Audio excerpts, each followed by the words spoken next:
में बम था। तो मैं चेयर पे बैठा हुआ था, एकदम से अचानक इतनी तेज धमाका हुआ कि मेरे लाइफ में इतनी तेज मैंने अपनी आवाज के भी नहीं सुना। जाम में धीरे धीरे चल रही थी, एकदम ही इतना ब्लास्ट हुआ कि मेरा आगे फ्रंट शीशा निकल के सामने की गाड़ियों में गया और मैं उड़ गया एकदम, मेरा सीट बेल्ट भी हो गया। इतना जोरदार धमाका हुआ है, वहाँ पर इतनी जोरदार तेज आवाज आई कि एकदम से शॉक्ड हो गए। चले हुए लोग भाग रहे थे सड़क पे, मैंने ऐसा भी देखा है, और यहाँ उड़ उड़ के बंदों के हाथ पैर उड़ उड़ के यहाँ तक गिरे हैं।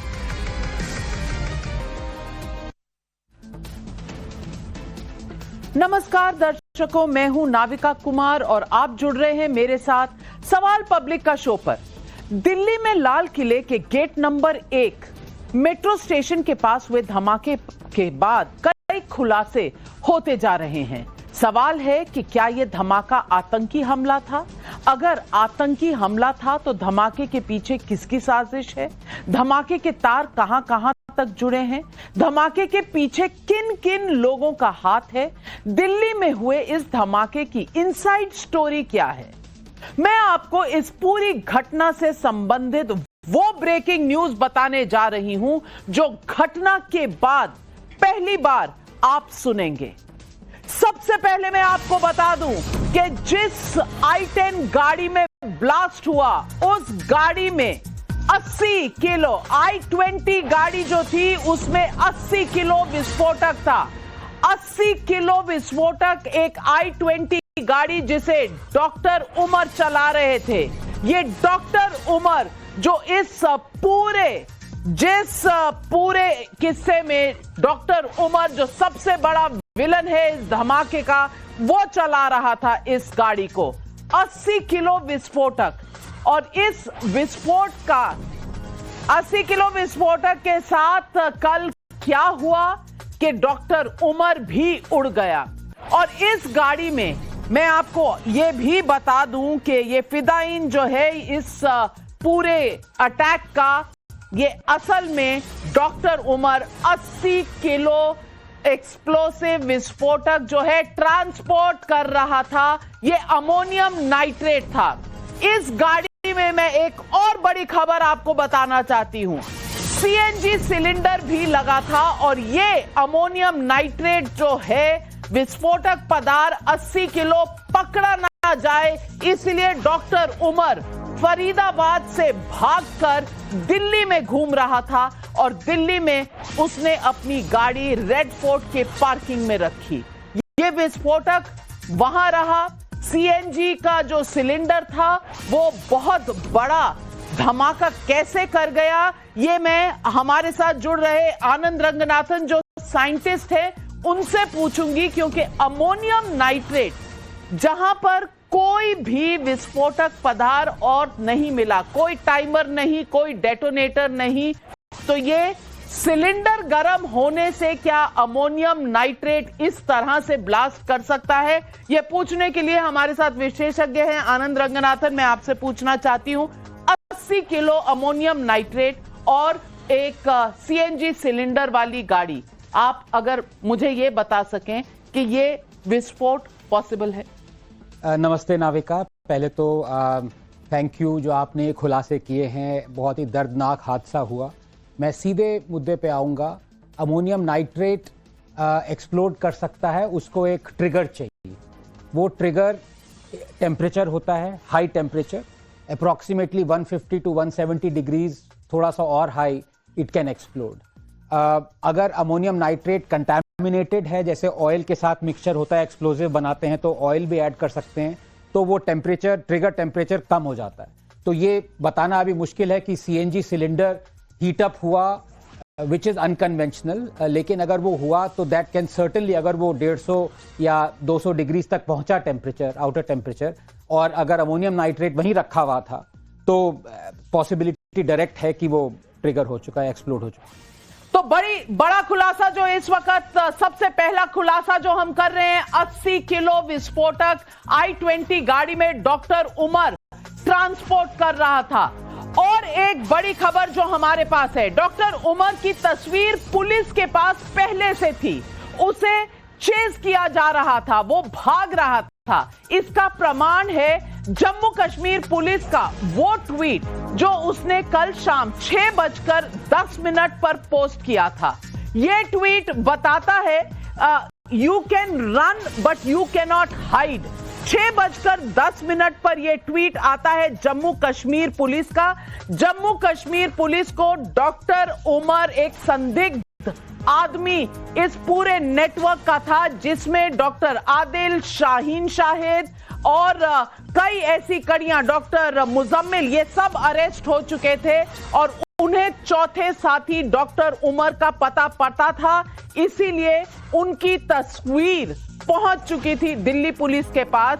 मेरे सहयोगी और विशेष नेशनल एडिटर हमारे साथ जुड़ रहे हैं, अमित कुमार। अमित कुमार, आप बता सकते हैं कि जम्मू कश्मीर की जो पुलिस है, जो इस पूरे इन्वेस्टिगेशन में साथ थी, हरियाणा पुलिस के साथ और दिल्ली पुलिस के साथ संपर्क में थी, क्या इस जो ट्वीट, जो सोशल मीडिया पर पोस्ट डाला जम्मू कश्मीर पुलिस ने, क्या इसका डायरेक्ट लिंक है कि दिल्ली पुलिस के पास डॉक्टर उमर की तस्वीर पहुंच चुकी थी?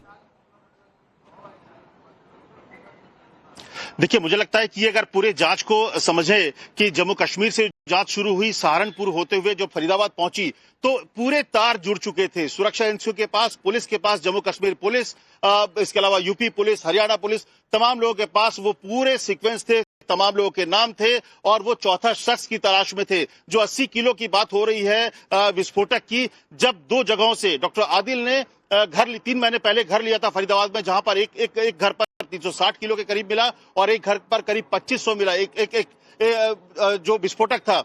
जब पुलिस वहां पहुंच गई, डॉक्टर मुजम्मिल पकड़े गए, डॉक्टर शाहीन पकड़ी गई, तो इसके बाद डॉक्टर जो उमर है वो वहां से भागे और सबसे बड़ी बात की 80 किलो विस्फोटक के साथ वो वहां से भागे और उस बात को उनको जानकारी मिल गई थी कि उनका राज खुल चुका है। पुलिस के पास उनके बारे में तमाम जानकारियां हैं, फोटो है, बदरपुर से जब वो क्रॉस भी कर रहे थे या आप कह सकते हैं कि उनकी गाड़ी के बारे में जानकारी थी, तो पुलिस लगातार ट्रेस कर रही थी और इसीलिए वो भागने की कोशिश कर रहे थे। वो कोई धमाका करने के लिए नहीं जा रहे थे। नाविका जी, मैं ये बताऊं कि वो धमाका करने नहीं जा रहे थे, बल्कि वो कहीं भागने की कोशिश कर रहे थे, भीड़ के बीच से निकलने की कोशिश कर रहे थे और उसी कड़ी में वो फरीदाबाद से होते हुए, बदरपुर होते हुए वो लाल किले के पास आए। उनके पास कोई समझ नहीं आ रहा था कि किधर जाना है, कैसे जाना है, इसीलिए उस पार्किंग में इंतजार कर रहे थे। जब गाड़ियों का, जब शाम के वक्त जब गाड़ियां बढ़ेंगी, जब उसकी तादाद बढ़ेगी, तो उस गाड़ियों की भीड़ में, क्योंकि उन्हें अमित कुमार, मैं आपको इस वक्त रोकूंगी क्योंकि ये डॉक्टर उमर जिसकी तस्वीर आप इस वक्त स्क्रीन पर देख रहे हैं, इसकी तस्वीर दिल्ली पुलिस के पास थी, हरियाणा पुलिस के पास थी और ये तस्वीर और वीडियो, जो गाड़ी वहां सीसीटीवी की वीडियो है, जो गाड़ी वहां टोल से निकल रही थी, उसमें बदरपुर टोल से वहां पर इसकी तस्वीर भी थी और इसको खंगाल रहे थे। आप देखें उस तस्वीर में इसने मास्क लगाया हुआ है क्योंकि ये शायद जानता था कि इसके 3 साथी पकड़े गए हैं और इसका पोल खुल चुका था। ये पोल खुलने के बाद तस्वीर जब पुलिस के पास थी, ये मास्क लगाकर वहां से भाग रहा था। दिल्ली के बदरपुर बॉर्डर से ये ओखला गया, ओखला से 5-6 जगह और गया। 5 घंटे का इसके पास वक्त था। 3:19 पर ये रेड फोर्ट यानी लाल किले की पार्किंग पे पहुंचा था और इसकी जानकारी पुलिस की थी। ये कभी भी पकड़ा जा सकता था। पुलिस पूरी तरह से तैनात थी। डरा हुआ डॉक्टर उमर विस्फोटक पदार्थ लेकर भाग रहा था, गर्मी में, धूप में, और सीएनजी जो इसका सिलेंडर था, क्या हुआ मुझे नहीं पता, क्योंकि इसके बाद विस्फोट हुआ जब ये वहां से भीड़ बढ़ने की तलाश में था। बड़ी खबर एक और भी बताना चाहती हूं इस डॉक्टर उमर। अब तक यह भी सवाल था कि जो फिदाइन अटैक हुआ है या जो कार विस्फोट हुआ है उसमें चलाने वाला कौन था। मैं आपको बता दूं, इसकी पूरी पुष्टि हो चुकी है। ये वही डॉक्टर उमर है जिसके तार अल फजल अस्पताल और जीएमसी कश्मीर से जुड़े हुए हैं। अनंतनाग के जीएमसी और अल फजल फरीदाबाद के बीच, अल फला फरीदाबाद में जो अस्पताल है इनके बीच तार जुड़े हुए हैं। और बड़ी खबर, ब्रेकिंग नंबर 3 में आपको बता दूं, सूत्रों के मुताबिक डॉक्टर उमर जो फिदायीन बनकर फटा, उसका वीडियो भी पुलिस के पास था। डॉक्टर उमर की कार में कोई डेटोनेटर नहीं था, इसकी पुष्टि हमें एजेंसीज ने दी है, हमारे सूत्रों ने दी है। एजेंसीज के सूत्रों ने बताया है ना टाइमर था ना डेटोनेटर था, यह विस्फोटक सिर्फ वो 80 किलो जो अमोनियम नाइट्रेट है, ये विस्फोट उसकी वजह से हुआ। और डॉक्टर उमर जो पता नहीं किस तरह के मंसूबे पाल रहा था कि भारत को किस तरह का नुकसान पहुंचाएगा, असल में डरा हुआ आतंकी था। और इस डरे हुए आतंकी को 80 किलो विस्फोटक जो था उसे छुपाना था, क्योंकि लगभग 3000 किलो विस्फोटक बरामद हो चुका था अलग अलग रेड्स में। जम्मू कश्मीर और फरीदाबाद के बीच के तार जुड़ चुके थे और छापेमारी के दौरान एक लैपटॉप पुलिस के हाथ लगा है जिसमें बहुत सारे अहम राज हो सकते हैं। ये लैपटॉप अब एजेंसीज ने अपनी हिरासत में लिया है। लैपटॉप का मिलना बड़े सुराग खड़े करने का इस वक्त उम्मीद है और बहुत से सुराग इसमें होने की उम्मीद है। एजेंसियां इस लैपटॉप को अब एविडेंस का एक अहम हिस्सा मान रही हैं। एविडेंस का अहम हिस्सा होने के लिए इसके लिए तमाम कानूनी कार्रवाई होती है। कानूनी कार्रवाई में कोर्ट में इसे पेश करना पड़ता है और कोर्ट से ओके लेना पड़ता है। अमित कुमार, मैं आपके पास वापस आ रही हूं। ये लैपटॉप जो बरामद हुआ है डॉक्टर उमर का, इसमें संदिग्ध बहुत से ऐसे सुराग मिल सकते हैं जो इस पूरे टेरर नेटवर्क का खुलासा कर सकते हैं। मैं आपसे पूछना चाहती हूं, इस वक्त एजेंसीज इस लैपटॉप के बारे में क्या कह रही हैं? देखिए, मुझे लगता है कि ये सबसे बड़ा सुराग होगा जो पूरे इस जो नेटवर्क में जो डॉक्टर्स का नेटवर्क है, जो जैश का नेटवर्क के तौर पर कहा जा रहा है, उसमें जो अगली कड़ी क्या हो सकती है, इनके मंसूबे क्या हो सकते हैं। और इसके लिए जरूरी है कि इसको जो एविडेंस के तौर पर इस्तेमाल करने से पहले कोर्ट की इजाजत ली जाती है, इसके बाद जाके आप इसको एविडेंस के तौर पर इस्तेमाल कर सकते हैं। लेकिन एजेंसीज को यह लगता है कि इस लैपटॉप के जरिए के साथ ही और भी जो जुड़े होंगे, जो लोग भी जो तार है, चाहे मददगार होंगे, जो आप कह सकते हैं कि स्लीपर सेल होगा, जो भी ऐसा शख्स जो इनकी मदद में होगा और जो इनके टारगेट पे हो सकता है कि कुछ ऐसे टारगेट के बारे में जानकारी मिली, तो ये लैपटॉप जो है वो सबूत बनेगा जो इस पूरे नेटवर्क को, क्योंकि शाहीन और आदिल से तो पूछताछ में जो खुलासे हुए वो तो बड़े खुलासे थे ही, लेकिन ये लैपटॉप जो है इस पूरे नेटवर्क का मुझे लगता है सबसे बड़ा सूत्रधार साबित होगा, जो ये बताएगा कि और कौन कौन से लोग इस पूरे नेटवर्क में जुड़े हैं। क्या ये 4 ही डॉक्टर्स थे कि और भी कोई अस्पताल है जहां पर इनके और भी दूसरे दोस्त डॉक्टर्स हैं जो कि इस कड़ी में जुड़े हुए। तो मुझे लगता है नाविका जी, ये एक बहुत बड़ा सबूत हो सकता है एजेंसीज के लिए, और इसीलिए एजेंसीज इसको अब सबसे बड़ी एक तरह से जांच में जो सबसे बड़ी एक सबूत के तौर पर इसको भविष्य में रखने वाली है। बड़ी इस वक्त सक्सेस मिली है जो एक लैपटॉप बरामद किया है एजेंसीज ने। हमारे साथ आज जुड़ रहे हैं डॉक्टर अजय आलोक, राष्ट्रीय प्रवक्ता हैं बीजेपी के, डॉक्टर आनंद रंगनाथन, ऑथर और साइंटिस्ट हमारे साथ, Sushant Sareen, senior fellow ORF में हमारे साथ जुड़ रहे हैं, lieutenant general KJS Dhillon, former GOC Chinar corps भी हमारे साथ है, फराज किदवाई राष्ट्रीय प्रवक्ता हैं समाजवादी पार्टी के, अश्विनी कुमार मिश्रा नेता हैं कांग्रेस के। तमाम लोग हमारे साथ जुड़े हुए हैं। लेकिन सबसे पहले जाती हूं लकी बिष्ट जो लेखक भी हैं और फॉर्मर इंडियन स्पाई हैं और स्नाइपर रह चुके हैं। और लकी बिष्ट जी, मैं आपसे पूछना चाहती हूं, 80 किलो विस्फोटक CNG की गाड़ी जो पूरा दिन दिल्ली के चक्कर लगाती रही और फिर 209 मिनट पार्किंग में रही, रेड फोर्ट की पार्किंग में। तस्वीर लोगों के पास आ चुकी थी, पुलिस के पास डॉक्टर उमर की तस्वीर थी और इसका हॉट चेज हो रहा था। यह विस्फोट जो हुआ है, हमारे सूत्र बता रहे हैं, यह सिर्फ ट्रांसपोर्टेशन का इस अंदेशा था, फिदायीन अटैक करने का इसका कोई भी अनुमान नहीं था। डॉक्टर उमर डरपोक भी था लेकिन भाग रहा था। आप क्या मानते हैं कि 3 जगह पर रेड होने और 3000 किलो इतना विस्फोटक मिलने के बाद शायद घबराया हुआ था डॉक्टर उमर? मैम, सबसे पहले तो नमस्ते। ये मेरे व्यक्तिगत विचार हैं, जो भी ग्राउंड रिपोर्ट देखकर मुझे लग रहा है। सबसे पहले तो मैम क्या है कि 80 केजी अमोनियम नाइट्रेट उसकी गाड़ी में मिला, तो डेटोनेटर की जरूरत ही नहीं है मैम, क्योंकि लोगों को पता होना चाहिए कि अमोनियम नाइट्रेट एक लो एक्सप्लोजिव के अंदर आता है, तो उसको दुनिया के किसी डेटोनेटर की जरूरत नहीं है। डेटोनेटर की जरूरत तभी होती है जब दुनिया का कोई हाई एक्सप्लोजिव हो, एग्जांपल के लिए RDX हो, TNT हो, प्लास्टिक एक्सप्लोजिव किरकी हो। हाई एक्सप्लोजिव को ब्लास्ट करने के लिए डेटोनेटर चाहिए मैम। इस अमोनियम नाइट्रेट को ब्लास्ट करने के लिए डेटोनेटर की जरूरत नहीं है, लेकिन 80 केजी अमोनियम नाइट्रेट उतना ही असर करेगा जितना लगभग 30-40 केजी RDX करेगा।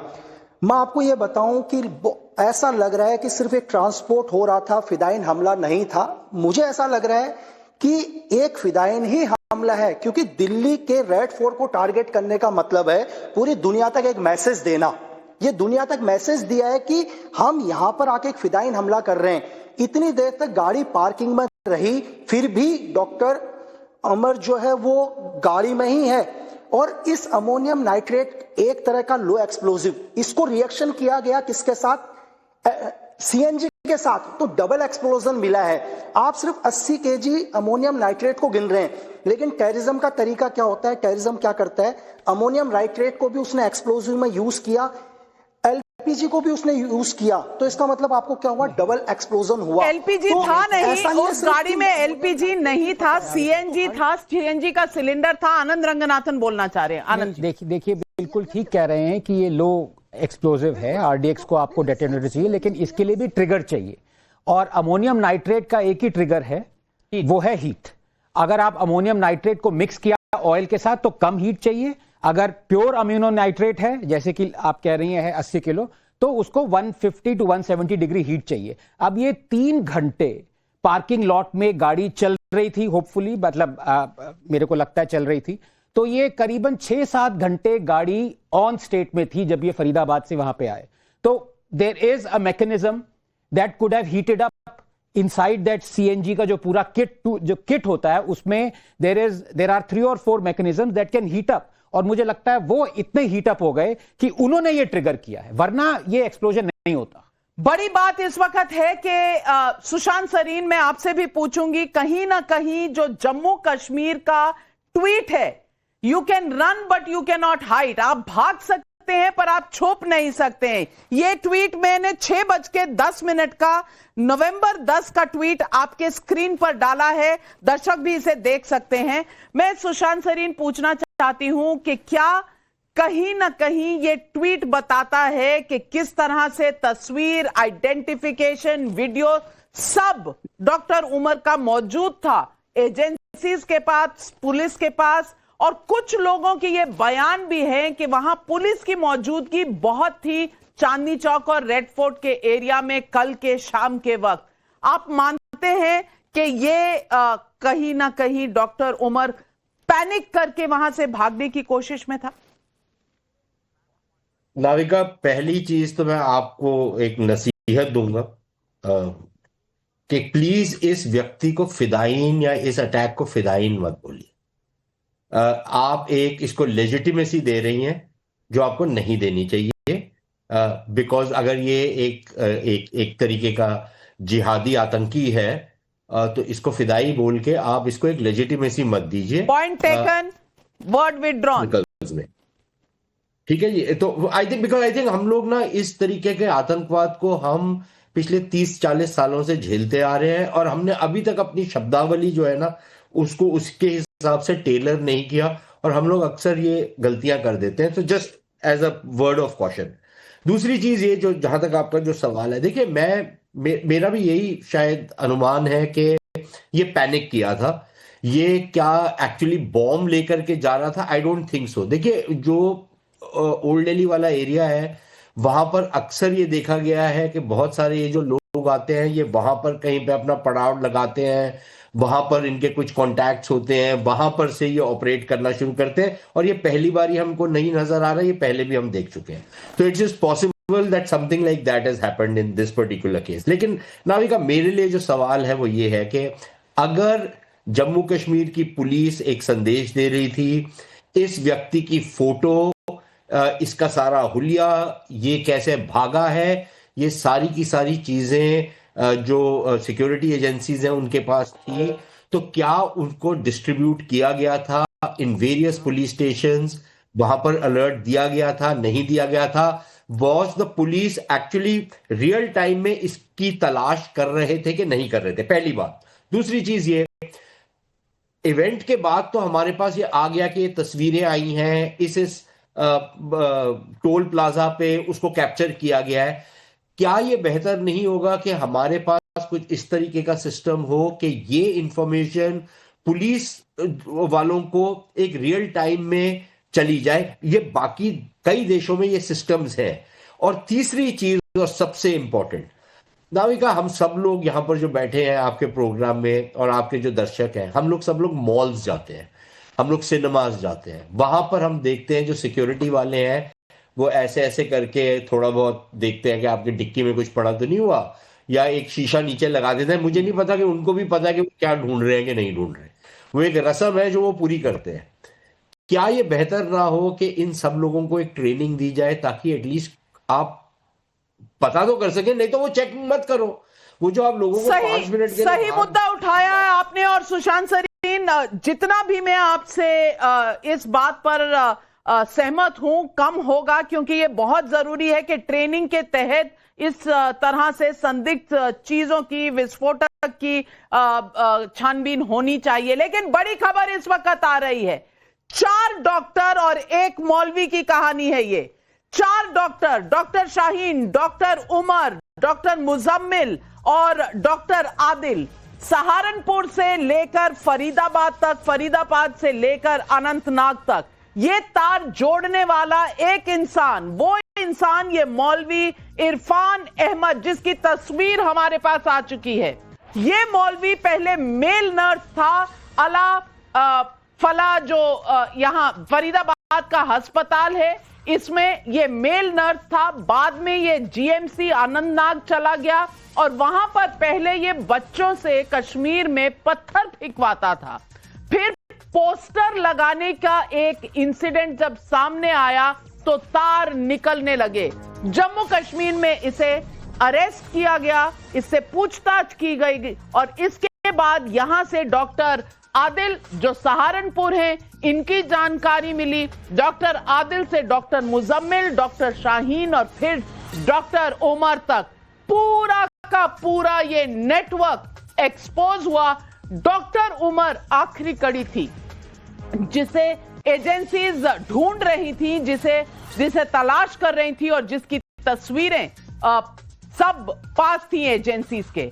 बड़ी खबर इस वक्त जो मैं आपसे बताना चाहती हूं कि शाहीन, डॉक्टर शाहीन जो महिला कर्मी जो फरीदाबाद के अली फलाह अस्पताल में काम करती थी, जिनके पास से एक AK-47 भी बरामद हुई, उनके मुताबिक अमोनियम नाइट्रेट को जमा किए जाने के 2 अड्डे मिले थे। 2 अड्डों का उन्होंने एजेंसीज को, पुलिस को बताया था, लेकिन सूत्रों के मुताबिक उसे पता था कि और विस्फोटक कहीं पर है जो सिर्फ डॉक्टर उमर को पता है। इसकी तलाश जारी जब हुई, ये 80 किलो विस्फोटक कार में मिला, उस I-20 में मिला, जिसमें डॉक्टर उमर लेकर उसे भाग रहे थे। मैं अमित कुमार आपसे पूछना चाहती हूं, इसके अलावा भी 2 संदिग्ध पकड़े गए हैं गंगानगर में। क्या कनेक्शन है इस पूरे केस में? एजेंसीज इसके बारे में कुछ बता रही हैं और डॉक्टर शाहीन से मिले सुराग जो डॉक्टर उमर तक लेकर गए, इसके बीच में और कितने लोग?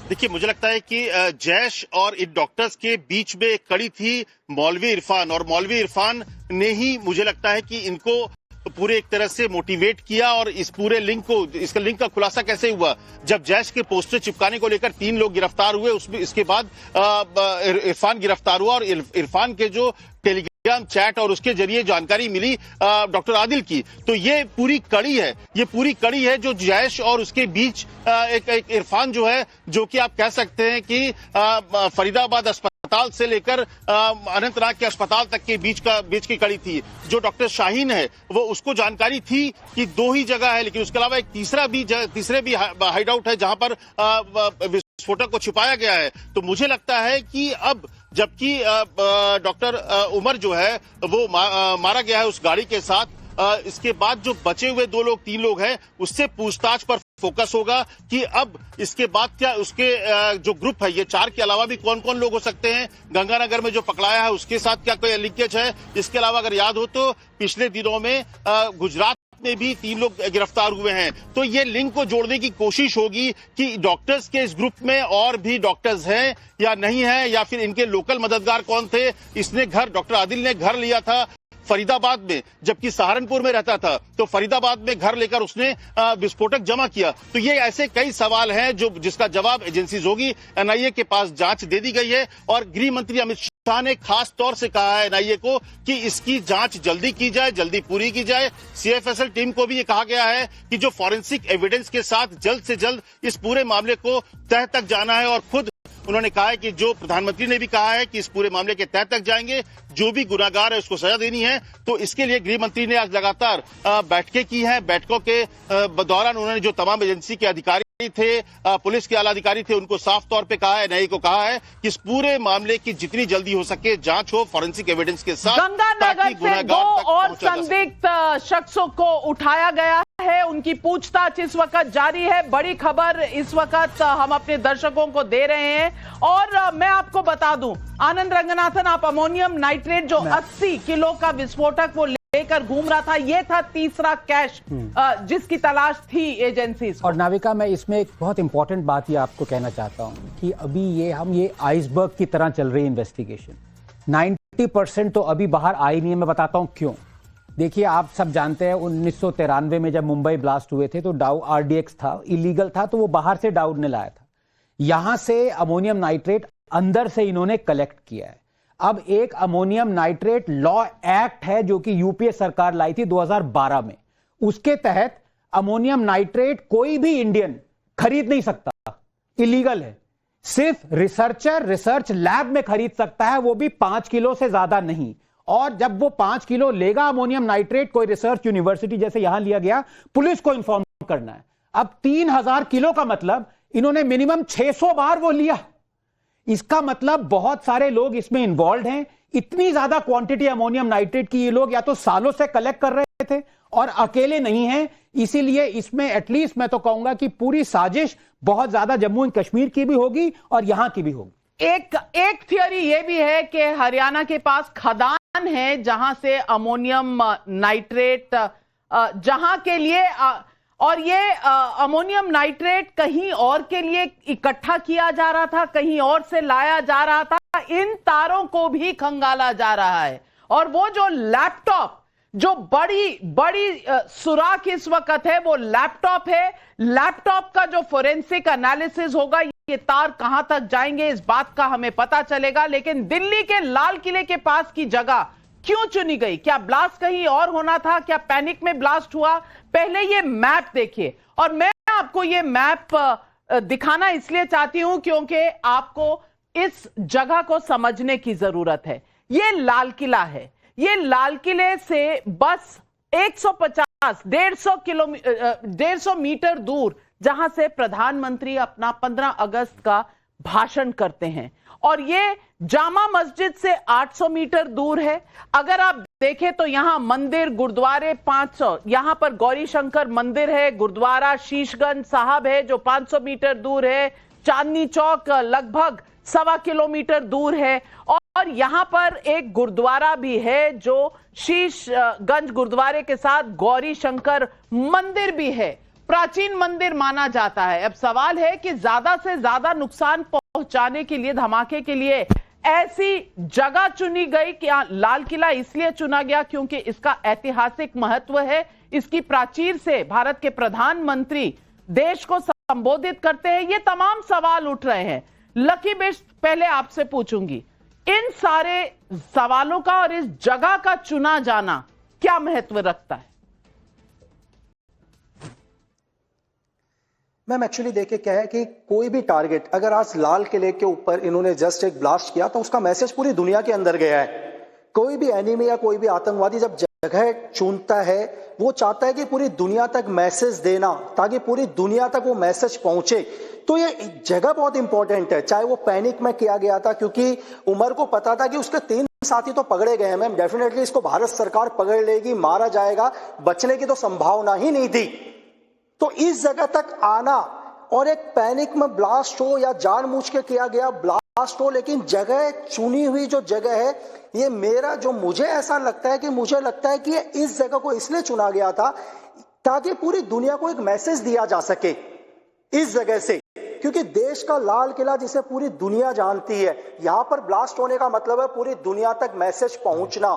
और मैंने आपको बोला कि एक धमाका हुआ है अमोनियम नाइट्रेट से, चाहे पैनिक में हुआ, इतने लोगों की जान चले गई, तो ऐसा नहीं है कि अमोनियम नाइट्रेट सिर्फ रखा हुआ था, इन्होंने इसको पक्का किया हुआ था, क्योंकि लो एक्सप्लोजिव को जितना आप कंटेनर के अंदर दबाकर रखोगे धमाका उतना ज्यादा होगा, नुकसान उतना ज्यादा होगा।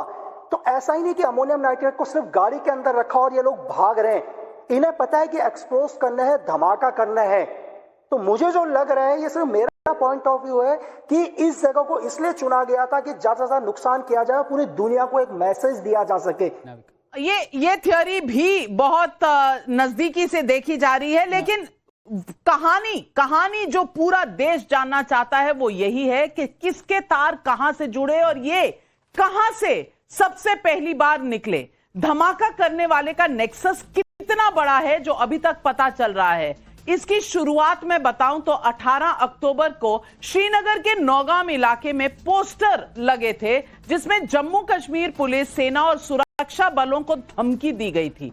पुलिस ने 19 अक्टूबर को अज्ञात लोगों के खिलाफ एफआईआर दर्ज की, सीसीटीवी फुटेज खंगाले जिसमें पता लगा कि पोस्टर चिपकाने का काम 3 युवकों ने किया था। ये नौगाम इलाके के रहने वाले युवा थे और नाम था आरिफ निसार डार उर्फ साहिल, यासिर उल अशरफ और मकसूद अहमद डार। जानकारी मिली कि इन तीनों को किसी वक्त पर जम्मू कश्मीर में पैसे लेकर पत्थरबाजी करने का भी एक तरह से इन्हें बहुत मौके मिले। इन युवकों से पूछताछ करने के बाद मौलवी इरफान अहमद का सुराग मिला। मौलवी इरफान, जिसकी तस्वीर मैं आपको यहां दिखाना चाहती हूं, ये मौलवी इरफान है जो कश्मीर से लेकर फरीदाबाद तक जिसके तार जुड़े हुए हैं। इरफान अहमद का जब सुराग मिला, इस मौलवी इरफान अहमद के बारे में सनसनीखेज खुलासा यह हुआ कि फरीदाबाद की अल फलाह मेडिकल यूनिवर्सिटी में यह मेल नर्स था जो लंबे समय से आतंकी गतिविधियों में शामिल रहा। ड्यूटी मेल नर्स की और मंसूबे बिल्कुल कातिलाना। इस मौलवी से डॉक्टर आदिल के बारे में जानकारी मिली। जब इसे पकड़ा गया, डॉक्टर आदिल ने मौलवी इरफान से अनंतनाग में इनकी मुलाकात हुई, जहां के मेडिकल कॉलेज में पढ़ाई करने के बाद आदिल रेजिडेंट डॉक्टर के तौर पर वहां नौकरी भी कर रहा था। पुलिस ने डॉक्टर आदिल को ढूंढने की कोशिश की। जांच में पता चला कि कुलगाम का रहने वाला डॉक्टर आदिल अनंतनाग छोड़ चुका है और सहारनपुर के एक अस्पताल में नौकरी कर रहा है। यहां पर यूपी एटीएस की मदद से इन्होंने डॉक्टर आदिल को पकड़ा। आदिल ने सहारनपुर में विब्रोश अस्पताल में कुछ समय तक नौकरी की थी और गिरफ्तारी के पहले सहारनपुर के फेमस हॉस्पिटल में ज्वाइन कर लिया था। डॉक्टर आदिल से पूछताछ के दौरान डॉक्टर मुजम्मिल अहमद के बारे में पता चला जो श्रीनगर छोड़कर हरियाणा के फरीदाबाद में मौजूद अल फलाह यूनिवर्सिटी का मेडिकल कॉलेज में डॉक्टर के तौर पर नौकरी कर रहा था। मुजम्मिल अहमद के 2 ठिकानों से करीब 3000 किलो अमोनियम नाइट्रेट मिला था। तो आप देख रहे हैं मौलवी से आदिल, डॉक्टर आदिल सहारनपुर में, सहारनपुर से डॉक्टर मुजम्मिल, और पूछताछ के दौरान डॉक्टर मुजम्मिल ने कबूल किया कि उसके पास, डॉक्टर आदिल ने कबूल किया कि उसके पास एक AK-56 राइफल है जो उसने लॉकर में रखी है अनंतनाग के मेडिकल कॉलेज में। और जब पुलिस ने उसको जाकर देखा, 1 साल पहले नौकरी छोड़ने के बावजूद वो राइफल वहां मिली। और फिर सवाल उठा, मुजम्मिल ने शाहीन का पता बताया और शाहीन डॉक्टर उमर के साथ। मैं पूछना चाहती हूं लेफ्टिनेंट जनरल KJS ढिल्लों से। ढिल्लों साहब, आप कश्मीर में रह चुके हैं, GOC रह चुके हैं। मैं पूछना चाहती हूं, ये पत्थर फेंकने वाले, मौलवी से इस तरह रेडिकलाइज होने वाले, पहले पोस्टर लगाते हैं और फिर तार कहां से कहां, 3000 टन, 3000 किलो विस्फोटक अमोनियम नाइट्रेट तक पहुंचना, ये बड़ी इन्वेस्टिगेशन का नतीजा है। नाविका मैम नमस्कार, और आपके दर्शकों को नमस्कार, और साथ के पैनलिस्ट को भी नमस्कार। मैम, जो आपने बात की कि पत्थरबाज कल का रेडिकलाइज्ड और टेररिस्ट कैसे बनता है, जब मैं कश्मीर में कोर कमांडर बन के गया था 2019 में, तो मैंने एक डाटा को पूरा कंपाइल करके, करीब 1.5 साल के डाटा को एनालाइज करके हम इस तथ्य पे पहुंचे थे कि जितने भी बच्चे कश्मीर में गन उठाते हैं उनमें से 83% यानी 83% जो लड़का गन उठाता है कश्मीरी लोकल बॉय, 83% का स्टोन पेल्टिंग का ऑफिशियल रिकॉर्ड है। और मैंने इसके बाद में एक और डाटा दिया था कि शेल्फ लाइफ टेररिस्ट की कितनी होती है, और फिर मैंने एक स्टेटमेंट दी थी उस टाइम पे, जिसके बाद में काफी बच्चों ने सरेंडर भी किया और ऑपरेशन मां बना। मेरा कहना था, आज का पत्थरबाज, कल का टेररिस्ट, परसों की डेड बॉडी। तो ये जो है तथ्यों पे, डाटा के ऊपर बेस स्टडी थी कि 83% जो टेररिस्ट बनते हैं उसमें से 83% का स्टोन पेल्टिंग का पुलिस में रिकॉर्ड है।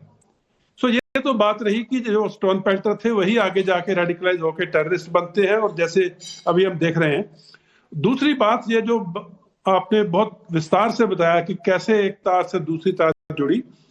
जब कोई भी इन्वेस्टिगेटिंग एजेंसी, जब पुलिस या कोई सिक्योरिटी फोर्सेस के पास कोई सा भी सबूत आता है, इंग्लिश का वर्ड है लीड, जब उसको कोई लीड मिलती है या कोई तार मिलती है, फिर उसको आगे से आगे technical intelligence, electronic intelligence, signal intelligence, social media intelligence, human intelligence और इंटेरोगेशन, ये तमाम चीज मिल करके उनके सोशल मीडिया अकाउंट्स, चाहे वो ट्विटर है, चाहे वो फेसबुक है, चाहे वो टेलीग्राम है, उनके जो आगे फ्रेंड्स रहते हैं, किसके साथ, इट्स वेरी इजी आजकल कि किसके साथ आपकी मैक्सिमम इंटरेक्शन हुई है, वो एकदम टॉप ऑफ लिस्ट आ जाती है।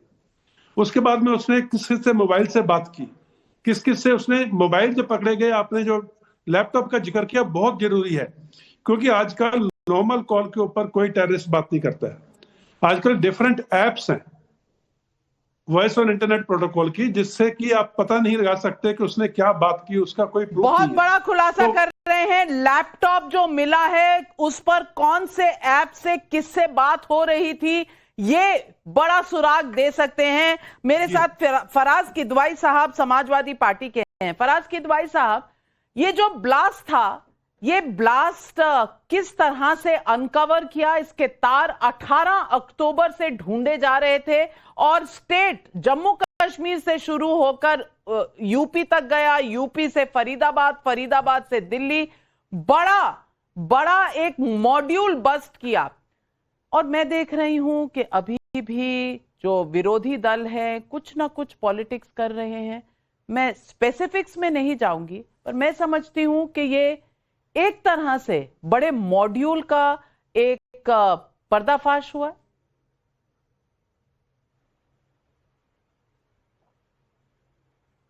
नविका जी, देखिए, सबसे पहले तो हम लोग पहले भी बोल चुके हैं और अभी भी बोल रहे हैं कि जब पुलवामा में वो धर्म पूछ करके लोगों को मारा गया था और उसके बाद में ऑपरेशन सिंदूर जब शुरू हुआ था, तो हमने और हमारी पार्टी ने हमेशा कहा कि आतंकिस्तान के खिलाफ और आतंक से लड़ने में हम भारत सरकार के साथ पूरी तरह से खड़े हुए हैं। और आज भी हम ये बोल रहे हैं कि भारत सरकार जो भी कार्रवाई करेगी, या जो भी एक्शन लिया जाएगा, मैं और मेरी पार्टी पूरी तरह से हम उनके साथ खड़े हुए हैं। लेकिन अब क्योंकि आपने एक ऐसा सवाल पूछ दिया, और हाँ, दूसरी बात यह है कि जो लोग इसमें हताहत हुए हैं या जो नागरिक इसमें मारे गए हैं, उनके साथ हमारी पूरी सहानुभूति है, पूरी संवेदनशीलता है।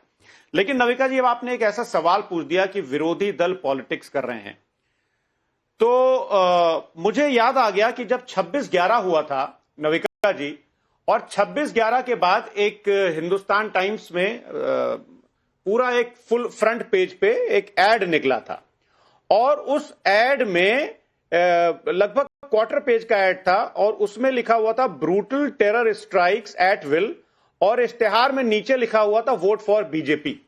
ये मैं आपको दिखा रहा हूं। तो अब पॉलिटिक्स कौन करता है देश के ऊपर जब इतने बड़े संकट आते हैं उसके बाद? और आपको याद होगा कि 26/11 के बाद गुजरात के तत्कालीन मुख्यमंत्री आदरणीय नरेंद्र मोदी जी ने बाहर मीडिया बाइट्स भी दी थी, और शायद ये कहा था कि भारत सरकार फेलियर है इस चीज को हैंडल करने में। लेकिन मैंने अपना पहला स्टेटमेंट दिया था कि मेरी पार्टी जो है वो भारत सरकार के साथ खड़ी है। लेकिन पॉलिटिक्स कौन करता है, ये मैंने आपको काफी भी बताया। है। अजय आलोक, जो फराज किदवाई कह रहे हैं कि उन्होंने स्टेटमेंट दिया, क्या स्टेटमेंट काफी है? और आपके और देखिए, इन्होंने स्टेटमेंट नहीं, इन्होंने कार्य ऐसे ऐसे किए हुए हैं। थोड़ा सा याद दिलवा देता हूं फराज जी को। 2013 में इन्हीं की सरकार थी, अखिलेश यादव की सरकार थी, और इन्होंने सिमी के आतंकवादियों को छोड़ दिया था, जिसपे कोर्ट की तगड़ी डांट पड़ी थी कि आप नहीं छोड़ सकते हैं, तो वापस जेल में लेना पड़ा। आइए अभी आतंकियों पे ज्ञान दे रहे थे। 2010 में कांग्रेस की नरसिम्हा राव की सरकार थी, जिन्होंने पाकिस्तानी आतंकवादियों को 80 पाकिस्तानी आतंकवादियों को रिहा किया कि पाकिस्तान से दोस्ताना संबंध बनेंगे। 26/11 के बाद, शर्मल शेख के बाद, ये दोनों पार्टियां हैं। और उसके बाद उसी 79 आतंकवादियों में से 10 के ग्रुप ने मुंबई ट्रेन हमला करवाया था। ये क्या बात करेंगे आतंकवादियों को? इनको बोल बदल जाते हैं।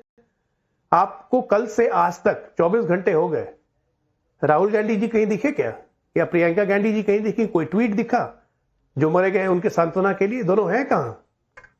अश्विनी कुमार मिश्रा जवाब दें। अजय आलोक पूछ रहे हैं राहुल गांधी कहां है? मैं 10 सेकंड में हुआ, 10 सेकंड में खत्म कर लूं। 10 सेकंड मैं 10 सेकंड में खत्म कर लूं। हाँ, बोलिए अजय आलोक। मैं एक बड़े समस्या की तरफ ध्यान दिला रहा हूं नविका जी, मैं एक बड़े समस्या की तरफ ध्यान दिला रहा हूं जिसपे हम सबका ध्यान जाना चाहिए, मुस्लिम समाज का भी ध्यान जाना चाहिए। ये new form of Islamic terrorism है, जहां पढ़े लिखे शिक्षित युवा, डॉक्टर्स, क्या पता कल इंजीनियर्स हम लोग देख ही चुके हैं 9/11 अमेरिका के अटैक में, डॉक्टर्स, इंजीनियर्स, लिटरेट लोग इसमें घुस रहे हैं, जहां इनका एक ही मकसद है दारुल इस्लाम फैलाओ। उसके चक्कर में इंडिया को डिस्टेबलाइज करो, इकोनॉमी डिस्टेबलाइज करो, इंडिया का नाम खराब करो। तो ये मुसलमान समाज को, लोगों को आगे आना चाहिए, अच्छे मौलवियों को आना चाहिए और आइडेंटिफाई करना चाहिए। आप अपील कर रहे हैं, देखते हैं अश्विनी मिश्रा क्या जवाब देते हैं। अश्विनी जी।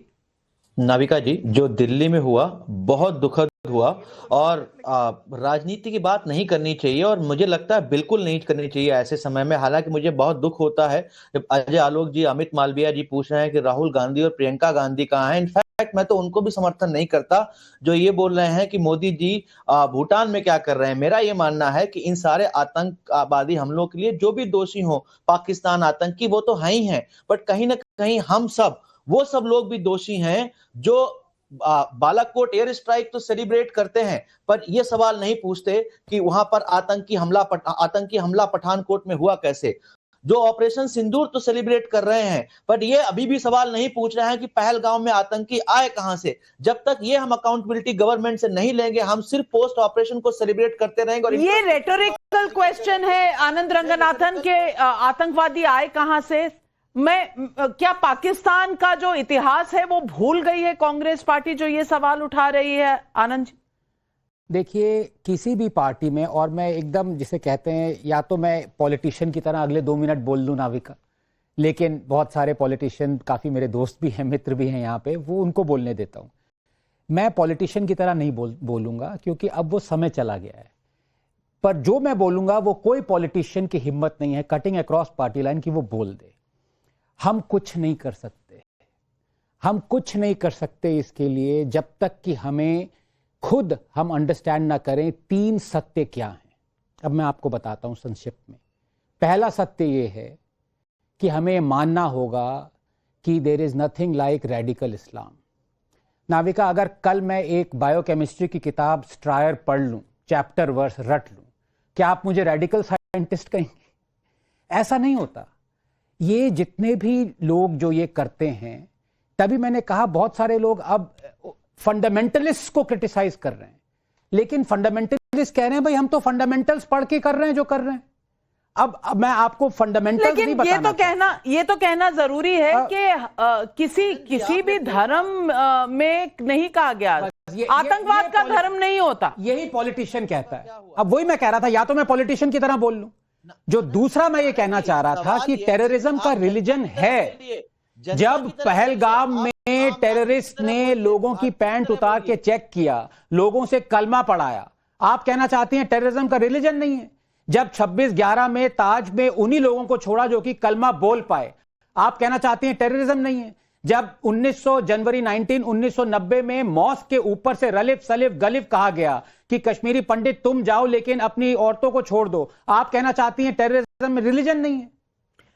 सवाल बड़ा है, देश का इतिहास बड़ा है, पर मैं सिर्फ इतना कहना चाहूंगी कि टेररिस्ट यानी आतंकियों को 100 में से 1 मौका चाहिए कहीं ना कहीं इस तरह से देश को, इंसानियत को नुकसान पहुंचाने का। लेकिन हमें 100 में से 100 बार आगा रहना पड़ेगा, 100 में से 100 बार उन्हें रोकना पड़ेगा, 100 में से 100 बार एक साथ खड़े होना पड़ेगा, क्योंकि ये देश की सिक्योरिटी का सवाल है। ये इस देश में वादियों के मंसूबे सक्सेसफुल ना हो सके, इस बात के लिए हमें एकजुट रहना पड़ेगा। शायद हर बार हम ये कहीं ना कहीं से नियम भूल जाते हैं और हमें एक बार फिर याद करना पड़ता है। डॉक्टर उमर की तस्वीर एजेंसियों के पास थी। मैं मानती हूं कि इस बार बहुत बड़ा कुछ बहुत बुरा हो सकता था, हुआ। दिल्ली में ब्लास्ट हुआ, लोगों की जानें गई, दिल में बस टीस उठती है कि ऐसा क्यों हुआ, लेकिन बहुत बड़ा कुछ होने से हम बचे। शायद इस बात का भी शुक्र मनाना चाहिए, क्योंकि जहां हम खड़े हैं वहां पर हमारे आसपास एजेंसियों ने जिस तरह का काम किया है कि आज 24 घंटे में हमें सारे तार मिले हुए लगभग नजर आ रहे हैं। बाकी लैपटॉप में क्या राज है, फोरेंसिक डिटेल्स में क्या निकल कर आता है, ये एविडेंस कोर्ट में